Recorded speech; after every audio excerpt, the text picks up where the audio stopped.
nombre es Natalia Torres Villojín, yo estoy en el semestre 11 de Medicina y soy joven investigadora del Grupo de Bacterias y Cáncer hace aproximadamente 2 años. Mi tutora para este club de revista fue la doctora Araceli Villegas.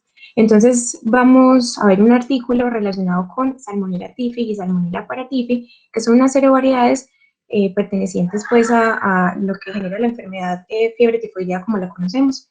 ¿Por qué lo elegimos? Bueno, resulta que el Grupo de Bacterias y Cáncer está realizando una asesoría a una empresa avícola que tienen una problemática con otras serovariedades Salmonella gallinarium relacionada pues con la infección a los animales. Decidimos en ese contexto como revisar qué hay actualmente en investigación sobre lo que sería más de la parte de medicina como la fiebre tifoidea. Entonces encontramos este artículo, sé que es un poco complejo, pero podemos sacar unas conclusiones importantes. Entonces el artículo titula reexposición homóloga y heteróloga a Salmonella typhi y Salmonella paratyphi A en un estudio controlado o aleatorizado que viene siendo un modelo de infección humana controlado. Fue realizado por un grupo de investigación de Reino Unido de la Universidad de Oxford. Es importante recordar que este grupo lleva varios años desarrollando estudios relacionados con Salmonella typhi y Salmonella paratyphi A, entonces tienen mucha experiencia pues en este ámbito. Fue publicado en octubre 20 del 2020 y pues el impacto de esta revista es bueno, es de 4.4, es una revista Q1 que se llama PLOS, Neglected Tropical Diseases, que es la revista. Entonces, antes de comenzar, me gustaría resaltar nuevamente que es un grupo de investigación que ha hecho varios estudios relacionados con Salmonella typhi y paratyphi. Aquí vemos en esta lista los que han realizado, otros diferentes a este, y es importante porque los estudios, déjenme colocar el puntero, este primer estudio del 2009 y este estudio del 2013 fue donde sacaron el procedimiento que van a realizar en este estudio, ¿cierto? Entonces, vemos aquí que tienen amplia experiencia en el campo. Entonces, para hablar de este estudio, primero vamos a recordar un poco de lo que es la fiebre tifoidea o la fiebre entérica. Esta es una enfermedad que es producida por estas serovariedades typhi y paratyphi A, B y C que vienen de la especie Salmonella entérica, subespecie entérica. Vamos a hablar específicamente de la serovariedad typhi y paratyphi A.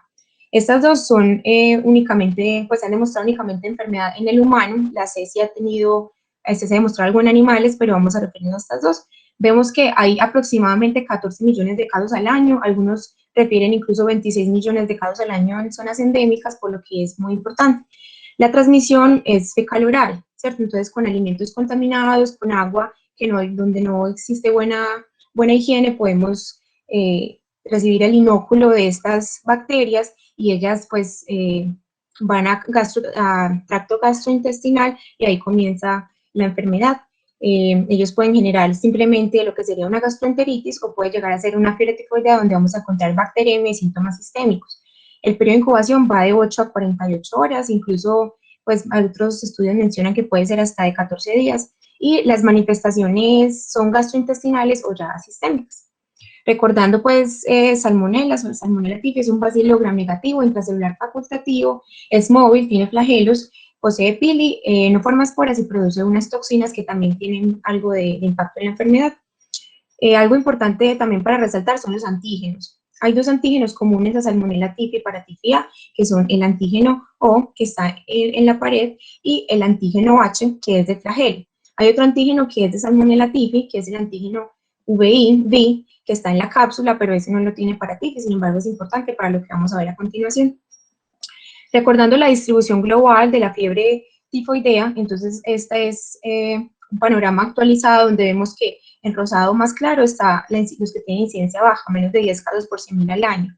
Incidencia media, por ejemplo, nosotros donde estamos, Sudamérica, es una incidencia media de 10 a 100 casos por 100.000 al año, y los lugares donde decimos que es una enfermedad endémica, porque tienen alta incidencia, es más de 100 por 100.000 al año. Esto se encuentra en África y en Asia.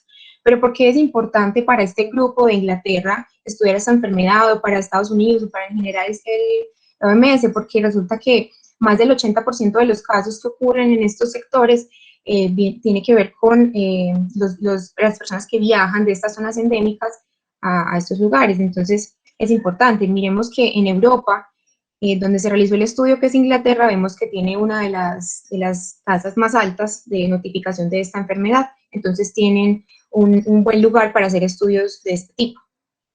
Entonces, ¿por qué decidieron realizar el estudio? Además de lo que he contado, resulta que no existe una vacuna para Salmonella paratyphi. Salmonella paratyphi, si bien la mayoría de los casos de fiebre tifoidea son por Salmonella typhi, vemos que últimamente, las últimas 2 décadas, Salmonella paratyphi ha estado en aumento y también es responsable de un buen porcentaje de los casos, y no hay una vacuna para este. Los modelos de vacunación también tienen como variable importante la inmunidad que genera una infección, pero tenemos muy pocos datos empíricos en cuanto a Salmonella paratyphi y es algo que vamos a ver en este estudio. Otra cosa importante es que la incidencia es mucho mayor en la edad pediátrica. Entonces la pregunta sería, ¿será que hay una adquisición de inmunidad a través de exposiciones repetidas y por lo tanto en la población adulta no es tan común? Y también que muy poco se conoce sobre la inmunidad adquirida luego de la infección paratifoidea, y tampoco si haber tenido una exposición previa a Salmonella typhi tiene cierta protección heteróloga contra Salmonella paratyphi y viceversa, por lo que vemos que son serovariedades que son muy comunes, tienen muchos determinantes antigénicos similares. Entonces, ya los objetivos de este estudio, el primero va a ser comparar esa tasa de fiebre entérica entre los grupos de exposición previa a Salmonella y los controles sin exposición previa. Entonces, ahorita vamos a ver que van a ser dos cohortes de pacientes, unos sin haber tenido exposición y otros con exposición. Quieren ver cuántos de ellos ocurre el diagnóstico de la enfermedad.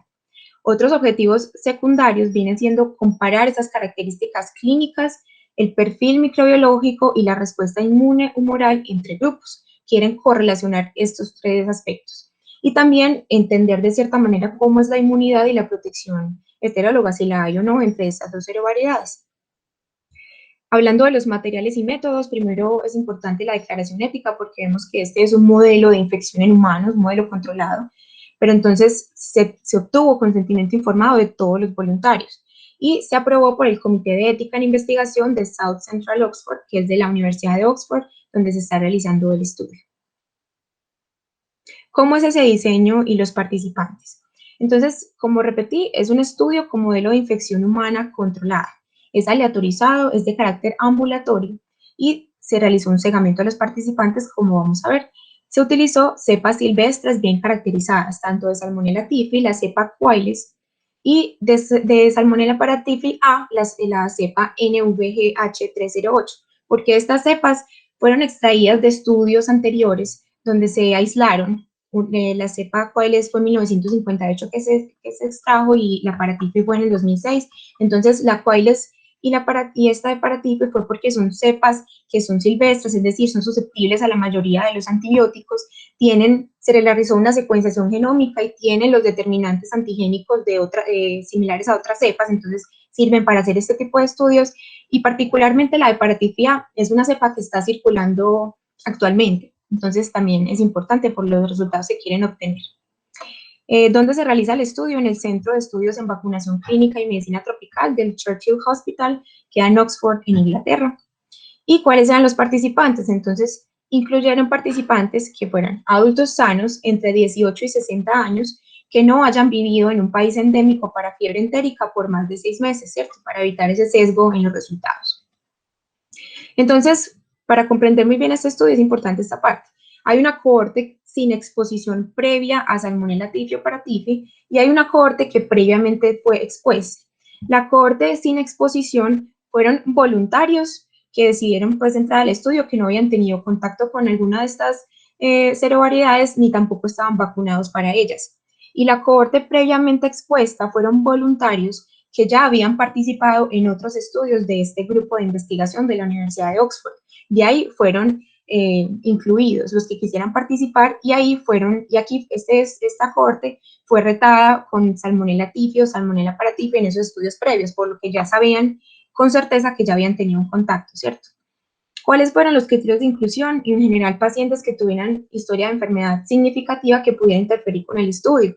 Pacientes con sospecha o conocimiento de inmunosupresión, que tuvieran enfermedades psiquiátricas, peso menor de 50 kilos, contraindicaciones para endoscopia electiva, uso de medicamentos que puedan interferir con el estudio, me refiero a antibióticos en los últimos 14 días, analgésicos, esteroides, y el riesgo, que tuvieran riesgo de contagio por su entorno social, porque trabajan en guarderías, porque tienen contacto con la industria de alimentos o porque viven con inmigrantes. Entonces, en general, pacientes que no pudieran pues recibir el inóculo de estas bacterias, que tuvieran riesgo. La aleatorización y el enmascaramiento, bueno, la aleatorización se realizó con un software de aleatorización que se llama Sortition, es del Nuffield Department of Primary Care Health Sciences de la Universidad de Oxford, y con esa aleatorización de las dos cohortes, pues los separaron por cohortes que ya vimos. La cohorte no expuesta los aleatorizaron uno a uno para recibir un nuevo inóculo de Salmonella typhi o de Salmonella paratyphi. Y la cohorte previamente expuesta de otros estudios, ¿cierto? Los estratificaron según esa exposición que habían tenido. Entonces, participantes que antes habían recibido un reto con Salmonella typhi, los dividieron uno a uno para que recibieran Salmonella typhi, lo que se conocería como una exposición homóloga, o Salmonella paratyphi, que se conocería como una exposición heteróloga. Lo mismo para los que habían recibido Salmonella paratyphi, uno a uno para recibir una exposición homóloga o una exposición heteróloga. Y el enmascaramiento para evitar esos sesgos fue un enmascaramiento tanto de la seriovariedad como de la asignación de grupo. Se enmascaró, se cegó a los participantes y al staff del laboratorio de microbiología. Los únicos que sabían eran los que iban a aplicar el inóculo. Entonces, el procedimiento, ¿cómo fue? Ya vimos cómo se dividieron los participantes. Aquellos que iban a recibir un inóculo de Salmonella typhi, entonces iba a ser de 1 a 5 por 10 a la 4 unidades formadoras de colonia de la cepa Qualis. Esto combinado con una solución de bicarbonato de sodio, 0.53 gramos por 30 mililitros, y lo mismo con Paratyphi A, la cepa NVGH308, pero esto era un inóculo entre 1 y 5 por 10 a la 3 unidades formadoras de colonias. Y antes de darles este inóculo, tomaron una solución también de bicarbonato de sodio de 2.1 gramos sobre 120 mililitros para pues evitar, contrarrestar ese pH ácido del estómago y que pudiera pues sobrevivir la bacteria. Entonces, ¿cómo va a ser el seguimiento? Una vez les daban ingerían pues estas cepas, entonces el seguimiento iba a ser 12 horas después de la exposición y diario un registro online de la temperatura 2 veces al día, más los síntomas que presentaran, por 21 días en total. 14 días que iba a ser el tiempo que iban a esperar a que ocurriera un diagnóstico y 7 días más donde podían ver si respondían al antibiótico o si ya había una solución de los síntomas. También tomaron hemocultivos a las 12 horas después de la exposición y diario hasta 96 horas después de haber iniciado el tratamiento antibiótico. También tomaron unas pruebas serológicas para medir los anticuerpos IgG e IgA contra esos antígenos que vimos anteriormente, al día 0, al día 28 y al día 90. Y una vez daban este inóculo y hacían el seguimiento, después les daban un tratamiento antibiótico a todos los pacientes, a todos los que participaran. ¿Cuál era la indicación de este tratamiento? Cuando ya cumplieran los criterios diagnósticos, que era una temperatura mayor o igual a 38 grados centígrados por más de 12 horas o que desarrollaran una bacteremia luego de 72 horas de haber sido expuestos. Esto pues documentado por los hemocultivos que realizaban a diario. O al día 14. Si pasaban los 14 días, no tenían el diagnóstico, al día 14 a todos se les daba el tratamiento antibiótico. ¿Qué se les daba? Al principio les daban acitromicina 500 miligramos una vez al día por 14 días, pero un comité que estaba monitorizando otros estudios que paralelamente se estaban realizando con Salmonella typhi, vieron que era más seguro cambiar a ciprofloxacina, por lo que decidieron hacerlo a ciprofloxacina 500 miligramos 2 veces al día por 14 días. Entonces, para comentar un poco sobre el análisis estadístico, el desenlace primario, que es mirar cuántos pacientes cumplían los criterios diagnósticos, y su intervalo de confianza del 95% fue calculado por un análisis por protocolo, como vamos a ver ahora. No se realizó un cálculo oficial del tamaño de muestra. ¿Por qué? Porque, como vimos, ellos dependían de los voluntarios que quisieran participar del estudio, ¿cierto? Entonces no podían dar ese número. El cálculo de la diferencia entre las tasas de ataque de ambas cohortes, es decir, el desenlace primario, se miró con la prueba exacta de Fisher. ¿Por qué esta prueba? Porque era un tamaño de muestra pequeño y con este es que podían mirar la significancia estadística. Y para mirar la protección estimada, si había una protección con una previa exposición, utilizaron la reducción relativa del riesgo para expresar los resultados. Ya con el análisis que previamente habían sido expuestos, de la cohorte previamente expuesta, hicieron varias cosas. Un análisis post hoc, que ya vamos a mirar, un análisis por subgrupos, porque habían personas que habían sido vacunadas y que tenían, y según los desenlaces previos, ya lo vamos a ver. El análisis multivariable también lo realizaron para mirar si habían factores asociados con mayor probabilidad de desarrollar la enfermedad, y utilizaron el método de Kaplan-Meier para documentar esos desenlaces secundarios.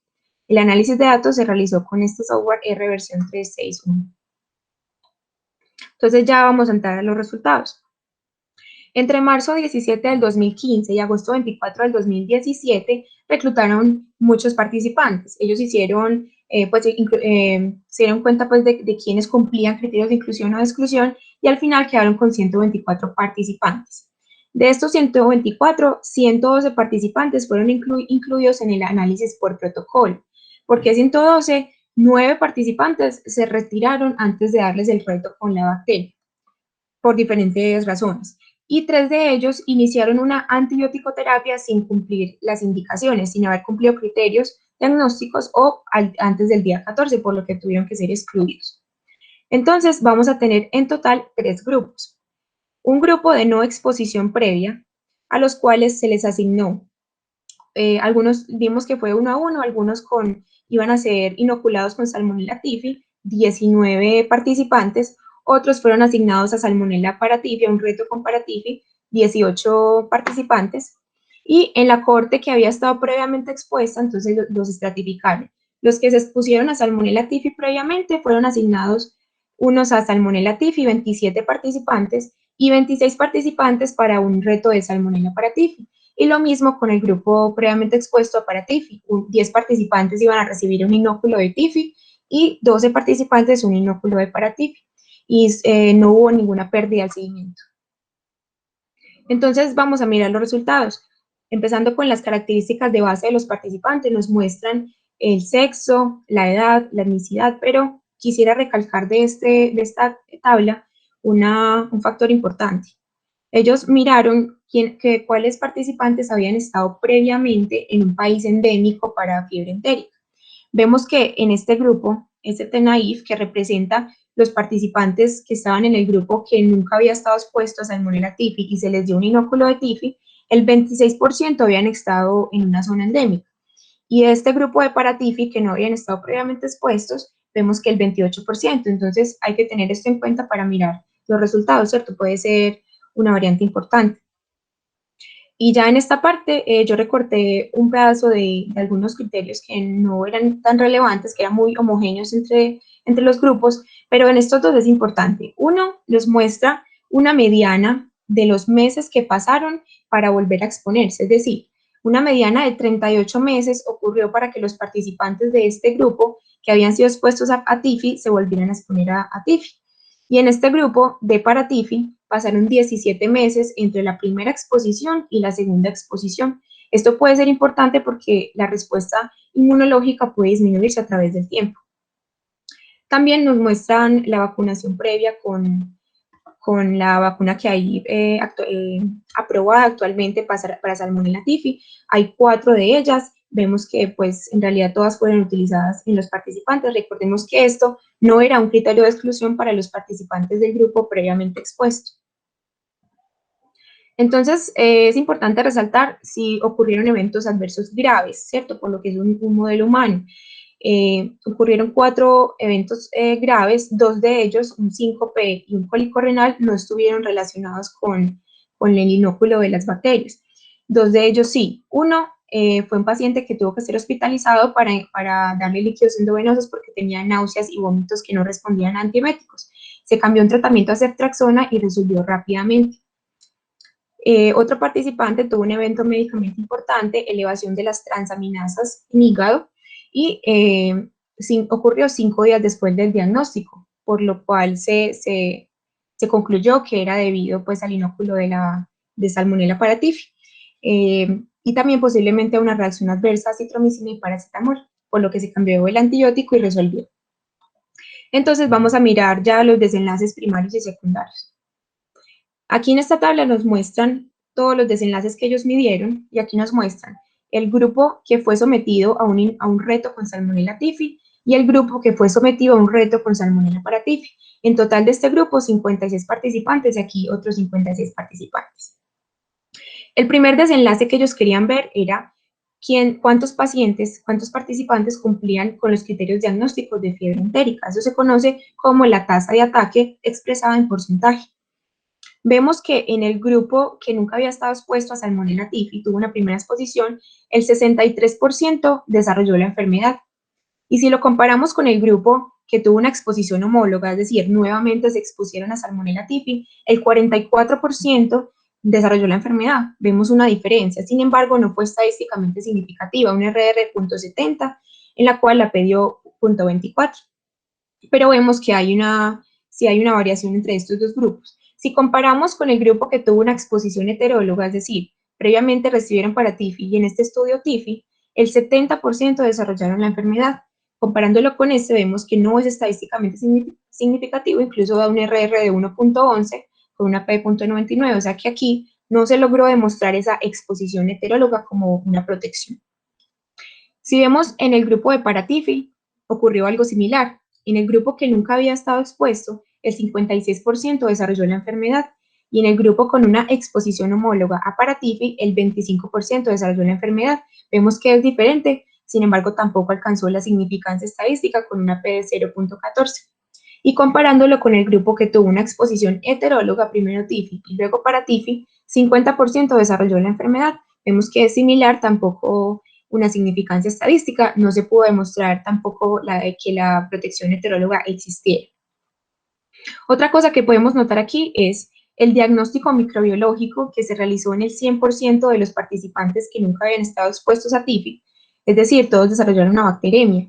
11 de 12 participantes en el grupo de exposición homóloga también. Y vemos en esta parte que es importante, que vemos que todos cumplieron con la dosis que ellos habían dicho en el protocolo, que tendría que ser entre 1 y 5 por 10 a la 4 o 10 a la 3 unidades formadoras de colonia, se aplicó esa dosis exactamente. Entonces vamos a ver cómo se representan esos desenlaces secundarios en estas figuras.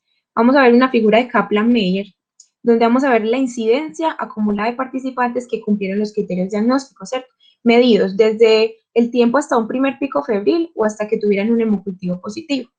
En el eje de la X vamos a ver el tiempo en días y en el eje de la Y el porcentaje de participantes que iban cumpliendo ya los criterios diagnósticos a través del tiempo. Vemos que en esta línea anaranjada, que no es continua, es el grupo de exposición homóloga a TIFI. Y vemos que en negro está el grupo que nunca había estado expuesto y tuvo una primera exposición a TIFI. Si los comparamos, vemos que hay una tendencia a que haya más tiempo hasta el diagnóstico en el grupo de exposición homóloga, lo que nos puede hablar de cierta protección inmunológica. Sin embargo, cuando se hizo el análisis por la media de días, vemos que la exposición homóloga, en los que tuvieron exposición homóloga, hubo 8 días hasta que cumplieran criterios diagnósticos, una mediana, y una mediana de 6.2 días en aquellos pacientes que habían estado expuestos por primera vez, un P de 0.08. Y comparando este grupo heterólogo con el grupo que no había estado expuesto, tampoco nos dio una significancia estadística y no se logra ver una tendencia muy clara.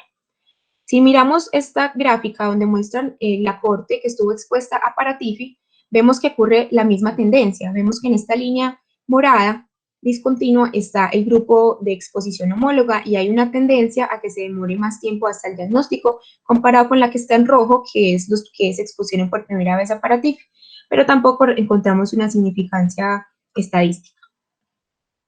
Si nos vamos a otras tablas de Kaplan-Meier, es lo mismo, el tiempo en días, y en esta parte vemos el desarrollo de bacteriemia, el porcentaje de pacientes que van desarrollando bacteriemia como otro criterio. Vemos que tampoco se alcanza significancia estadística, pero observamos esa misma tendencia. Vemos que el grupo que tuvo una exposición homóloga demoraba más tiempo en hacer una bacteriemia. Y lo mismo en este grupo. En este grupo vemos el primer pico febril mayor a 38 grados centígrados. En este grupo de exposición homóloga también es menor, sin embargo, como dije anteriormente, no se encuentra una significancia estadística. En esta gráfica me gustaría presentarles los síntomas que desarrollaron los pacientes. Entonces, aquí vemos cada uno de los síntomas que ellos que estaban como en el score de síntomas, y aquí el porcentaje que los manifestaban. Ellos clasificaban sus síntomas como leves, moderados o graves, dependiendo qué tanto afectaban sus actividades diarias. Si vemos aquí, este es el grupo que fue expuesto a Salmonella typhi, sin haber estado expuesto anteriormente. Vemos que la mayoría son cefalea y malestar general. En este grupo de exposición homóloga vemos un pico de anorexia y de mialgias, malestar general y dolor de cabeza. Y en este grupo de exposición heteróloga, malestar general y dolor de cabeza, no hay diferencias importantes en esa manifestación clínica de la enfermedad en este grupo.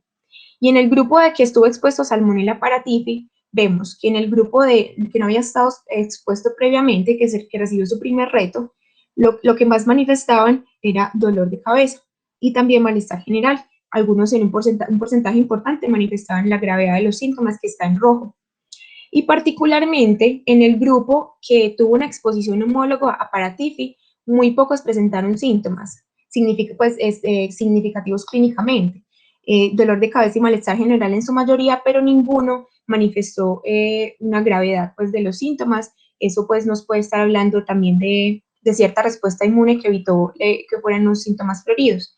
Y en el grupo heterólogo también vemos dolor de cabeza y malestar general como común a todos ellos. Recordemos esta figura porque lo vamos a comparar con esa respuesta a los anticuerpos que ellos encontraron. Entonces, como vimos que no encontraron una significancia estadística, pero había una tendencia que los hacía pensar en que si existiera esa protección, decidieron hacer un análisis post-hoc. Entonces, ¿qué hicieron? Recordemos que este grupo de investigación tiene varios estudios que fueron realizados anteriormente, el más antiguo de ellos en el 2009. Entonces decidieron reclutar a todos esos participantes de estudios anteriores que fueron expuestos por primera vez a Salmonella typhi. Los incluyeron a todos y daba un total de 121 participantes. Y esto lo compararon con los participantes de este estudio que ya habían tenido exposición previa y que nuevamente iban a ser retados. ¿Qué les dio? 84 de 121 participantes nunca expuestos anteriormente, un 69% desarrollaron la enfermedad, versus un 44% de los que ya habían tenido exposición previa. Eso dio un RR.64 con una significancia estadística, un P de 0.02. Esto significa que esos pacientes que habían tenido exposición previa a TIFI tenían una reducción del riesgo relativo del 36% en la tasa de enfermedad tifoidea. Entonces, se encontró la significancia. Lo mismo realizaron con la cohorte de paraTIFI. Reclutaron participantes de un estudio previo, en total 38 de ellos, y compararon con el grupo que recibió nuevamente paraTIFI, un RR de 0.43, con una P que no alcanzó la significancia estadística, pero vemos esa tendencia a una reducción del riesgo relativo del 57%. Ya otros desenlaces, ellos decidieron realizar una tabla para mirar qué cosas podían ser comparables entre las cohortes que fueron expuestas. Entonces, todos estos pacientes que vemos aquí son todos aquellos que estuvieron en la cohorte de participantes que se iban a exponer nuevamente tanto a Salmonella typhi como a Salmonella paratyphi. Y los dividieron en dos grupos, los que no desarrollaron enfermedad la primera vez que fueron expuestos y los que sí desarrollaron la enfermedad la primera vez que fueron expuestos. Y querían mirar si, bueno, eso les confería cierta protección para no desarrollar la enfermedad en esta segunda exposición. Pues vemos que el 26% de las personas que no habían desarrollado la enfermedad desarrollaron la enfermedad en este estudio. Y el 68% de los que sí habían desarrollado la enfermedad también la desarrollaron en este estudio. Eso nos dio un RR de 0.38 con una significancia estadística. ¿Qué quiere decir? Que tal vez los pacientes que no presentaron enfermedad anteriormente tenían cierta protección, tenían menos probabilidad de desarrollar la enfermedad en una segunda exposición. Y también decidieron en un análisis por subgrupos mirar si el grupo que no había tenido ninguna exposición a Salmonella typhi versus el grupo que tuvo una exposición homóloga tenía pues alguna diferencia, que no desarrollaban la enfermedad. Eso nos dio un RR de 0.42 con una P de 0.04, o sea que también es estadísticamente significativo. Y en esta tabla, con el análisis multivariable, nos demuestra lo mismo. La única variable que se vio asociada con una P de 0.0048 fue haber tenido un diagnóstico previo. Entonces, haciendo un análisis donde se miró, pues, de acuerdo a la edad, de acuerdo a qué agente se inoculó, de acuerdo al sexo, mirando todos esos factores con el análisis multivariable se dieron cuenta que un diagnóstico previo, haber tenido un diagnóstico previo tenía más probabilidad de desarrollar la enfermedad que no haber tenido ese diagnóstico previo, o sea que había cierta protección por esa parte. Y en estas figuras vamos a mostrar la parte de la respuesta de los anticuerpos, ¿cierto? Ellos, como vimos anteriormente, hicieron unas pruebas serológicas en lo que fue el día 0, el día 28 y el día 90, después de la exposición. Ellos midieron anticuerpos IgG e IgA para el antígeno O y el antígeno H, el antígeno HD, el antígeno HA, que es de cada serovariedad. Y también midieron el IgG para el antígeno V de la cápsula de Salmonella typhi. Fue realizado con ELISA, ¿cierto? Con ELISA, entonces, vemos en esta gráfica, en la X, vemos el día 0, el día 28 y el día 90. Y aquí vemos las unidades ELISA representadas en logaritmo 10, es decir, como la cantidad de anticuerpos IgG que fueron encontrados. Entonces, ellos los dividieron en esta primera gráfica con los pacientes que sí desarrollaron la enfermedad y aquellos pacientes que no desarrollaron la enfermedad. Entonces, vemos aquí que sí existe cierta diferencia entre la respuesta inmune que se desarrolló en los pacientes que tuvieron un diagnóstico y los que no, siendo aquellos que desarrollaban la enfermedad tenían más anticuerpos que aquellos que no. Y similarmente lo vemos en el grupo de paratífico, con la diferencia entre estas dos gráficas. Este diagrama de caja representa la mediana de lo que fue encontrado.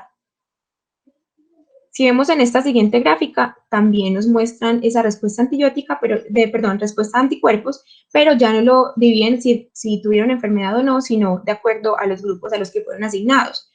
¿Qué podemos ver aquí importante?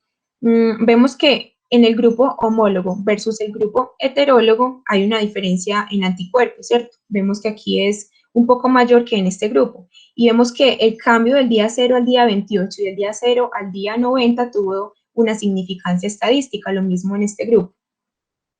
Y en este grupo sí vemos también esa diferencia, vemos que en el grupo que tuvo una exposición homóloga fue un poco menor que el grupo que tuvo una exposición heteróloga, y es algo pues a correlacionar con lo que hemos visto anteriormente.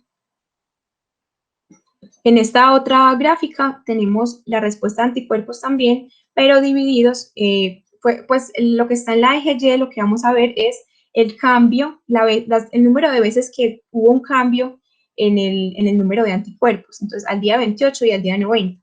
Entonces vemos, por ejemplo, en este grupo que fue el que no tenía exposición previa versus el grupo que tuvo una exposición homóloga y heteróloga, vemos una diferencia importante, o sea, el número de anticuerpos que se desarrolló después fue mucho mayor en estos dos grupos, siendo el más grande en este grupo de exposición heteróloga. Lo mismo ocurrió al día 90. Y vemos que en el grupo expuesto para TIF es un poco más heterogéneo, es un poco más heterogéneo y vemos que incluso el grupo que tuvo una exposición homologada para TIF desarrolló menos anticuerpos, hubo un cambio al día 28 menor y al día 90 también menor comparado con los otros grupos. Si bien recordemos que cuando miramos los síntomas, también este grupo particularmente tenía una clínica mucho menos florida que los otros grupos, y esto se puede correlacionar un poco con los anticuerpos que ellos encontraron. Entonces, vamos a condensar todo esto que hemos visto y mirar qué discutieron los autores de este artículo y qué conclusiones sacaron. Entonces, primero, vimos que se describió un modelo de infección en humanos, un modelo controlado, donde se logró estudiar el impacto de la exposición previa a Salmonella typhi y Salmonella paratyphi. Es importante porque estos modelos no es muy específico a algunas enfermedades, también se ha visto con Shigella y actualmente se ha intentado utilizar también en el marco de SARS-CoV-2. Entonces pudimos ver cómo se desarrolla ese modelo. Vimos que una exposición única previa induce protección parcial pero incompleta contra el desarrollo de la enfermedad. Fue esa tendencia que vimos, que sí hay cierta protección inmunológica, pero no es completa. Los individuos que no desarrollaron fiebre entérica tras el primer reto era más probable que estuvieran protegidos para el segundo. Esto lo vimos cuando comparamos esos grupos si habían desarrollado enfermedad o no la primera vez, y vimos que aquellos que no la desarrollaron con mayor probabilidad no la desarrollaban en ese segundo reto. Vimos que con respecto a Salmonella paratyphi hay indicios de una posible inmunidad parcial y apoyaría a hacer un enfoque para probar vacunas orales vivas atenuadas con este modelo, así como las vacunas en este momento aprobadas para Salmonella Typhi tienen cierta protección a 2 o a 5 años, para Typhi también podría dar esa inmunidad parcial. Y vimos que esa reexposición heteróloga no se asoció con una disminución en la tasa de infección. Las características microbiológicas y clínicas fueron indistinguibles entre los grupos no expuestos y los de exposición heteróloga, entonces no se pudo demostrar, porque ellos lo habían hecho previamente. Resulta que hay otros estudios que han dicho que haber tenido una exposición a Typhi o haberse vacunado con alguna de las vacunas en este momento para Salmonella Typhi podría tener cierta reacción cruzada y dar cierta protección para Salmonella para Typhi. Sin embargo, en este modelo no se logró demostrar. Vimos que la presentación clínica en la cohorte previamente expuesta fue equiparable a la cohorte sin exposición, aunque pues vimos que el inicio temprano del tratamiento a todos se les trató al día 14, eso puede limitar las conclusiones que podamos sacar sobre ese curso clínico, pero eso fue lo que se mostró. Otra pregunta, ¿se requiere infección clínica o bacteriemia para desarrollar inmunidad? Según este modelo de estudio, parece que sí, porque vimos aquellos que sí desarrollaban la enfermedad tenían más respuesta inmune. Vimos que pues podemos pensar, y los autores dicen que hay una posibilidad de que esa protección no sea mediada por una respuesta clásica de memoria adaptativa, puede estar relacionado con factores genéticos, epigenéticos, o con la misma inmunidad que hay en la mucosa gastrointestinal que en ciertos participantes no haya desarrollado la enfermedad. Vimos que hay una diferencia en la protección asociada con exposición previa a Typhi y a paratyphi, que esa diferencia podría explicarse por diferencias entre los serotipos. Sabemos que paratyphi no tiene el antígeno bicapsular versus Typhi que sí lo tiene. Dependiendo de pronto la dosis de exposición pudo haber tenido un factor importante en la diferencia que se encontró en esta protección, porque para Salmonella paratyphi fue un inóculo por 10 a la 3, y para Typhi fue por 10 a la 4. O también de pronto con el mayor intervalo hasta la reexposición, como había dicho anteriormente, un intervalo de 38 meses para Typhi y 17 meses para Typhi. ¿Qué nos deja este estudio? Que demostró unas nuevas perspectivas en los modelos de infección en humanos. Vemos que se incluyeron pacientes con un intervalo mayor entre la primera y la segunda exposición comparado con otros estudios donde el intervalo era menor a 12 meses. Se incluyeron participantes que previamente no habían desarrollado la enfermedad, pero ya habían estado en contacto. Y ellos que dicen que es razonable recomendar que la historia previa de enfermedad tifoidea no debe excluir la vacunación cuando está clínicamente indicada. No hay una protección ni contra Typhi ni contra paratyphi, que es la primera descripción que hacen sobre reexposición heteróloga para estudiar la protección cruzada entre estos serotipos tan relacionados, la primera descripción que realizan. Y debido a que estos serotipos son coendémicos y comparten cierto modo de transmisión, ellos se requieren estudios para comprender esa respuesta inmune cruzada entre estas dos serovariedades. Ya para concluir, las limitaciones del estudio, ¿cuáles fueron? Vimos que había un bajo poder estadístico y que habían amplios intervalos de confianza. Eso porque se dio muy probablemente porque había un tamaño de muestra muy pequeño. Si se hace un estudio similar con un tamaño de muestra mucho mayor, podemos encontrar esa significancia estadística que se encontró en el análisis post-hoc. No se realizaron cálculos formales del tamaño de muestra, eso también es una limitación, ya supimos por qué. Vimos que hay un efecto protector de pronto por la vacunación previa y eso pudo alterar los resultados del estudio, pero en un análisis por subgrupos que hicieron, de todas formas les daba como el mismo resultado. Y debido a consideraciones de seguridad, se limita la medida en que los hallazgos se puedan extrapolar a al marco endémico de los países pues, de Asia o de África.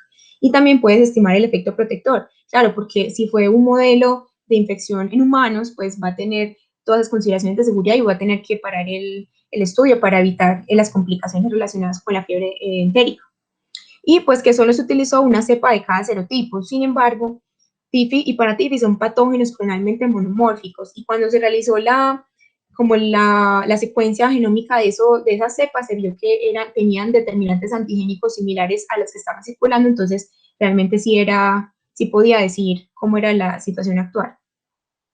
Ya como reflexión pues en mi parte con este estudio, pues es que hay estudios que no van a demostrar una significancia estadística como este, pero que de todas formas es importante mirarlos y discutirlos y publicarlos en la literatura científica porque también nos dan unas conclusiones importantes, sobre todo en la parte de vacunación, para conocer cómo es esa inmunidad.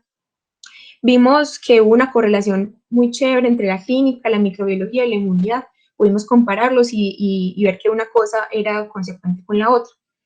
Es interesante este estudio porque es un modelo de infección humana controlada, no había revisado otros estudios de este tipo, y eso permite mostrar cómo es la respuesta inmune auténtica pues, en el ser humano.